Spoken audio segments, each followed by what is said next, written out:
Hi guys, today's topic is Introduction to Trig. So typically when we're dealing with trigonometry, we're dealing with triangles. And we're specifically dealing with right triangles. So here I drew out a nice right triangle for you guys to understand. So I don't know if you guys know, but a right triangle has a 90-degree angle right here. 90-degree angle right here. And just like any other triangle, it has three sides, three vertices, three edges, and as well as three angles that add up all the way up to 180 degrees. But what if we're not given this angle right here? And we're only given this 90-degree angle here, and we have to figure out what this theta angle is.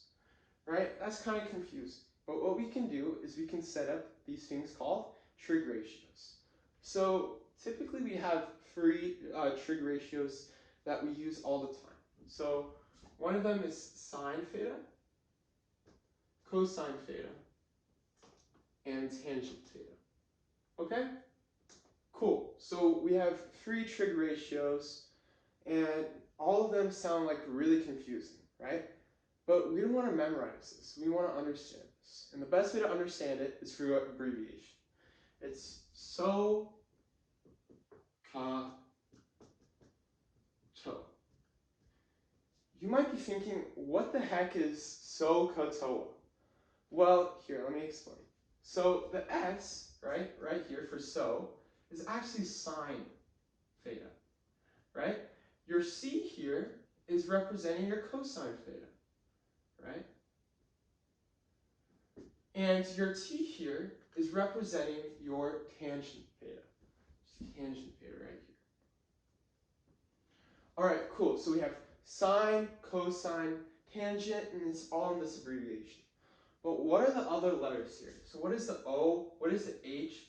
What is the, A? What is it? Well, if we look back at our triangle here, we typically have these three sides, right? So the three sides are, one of them is the adjacent side. So adjacent, right? It's literally what it's being told as, adjacent. It's adjacent to this angle here, which is theta, right? Then we have another side, right? The other side is the O. So the O is your opposite. So typically the opposite is the one that's facing up when the theta is looking up. So, and then finally we have the longest side. The longest side is your hypotenuse right here. Longest side is hypotenuse, or H. Right? Okay, cool. So we have adjacent, opposite, and hypotenuse.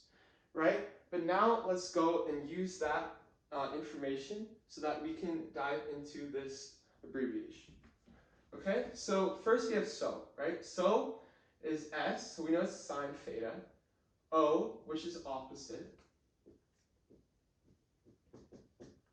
Then we have H's, which is just hypotenuse. Hypotenuse. Then we have the cut. The cut is adjacent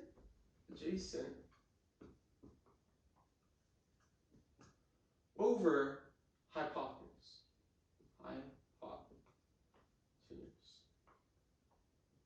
And then finally, we have TOA.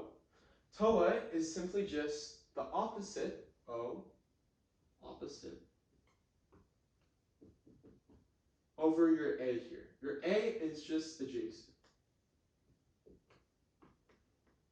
All right, cool. So we have this abbreviation that gives us all these different formulas, right? All right, nice. But I don't want to just memorize all these different formulas in this abbreviation. Let's give an example, right? So let's say we have this triangle here, right? This right triangle here that has like three sides, right? With the side values being 3, 4, and 5. Okay, cool. So 3, 4, 5. One of the things that you have to understand about trigonometry is that all the sides have to follow this theorem called the Pythagorean theorem.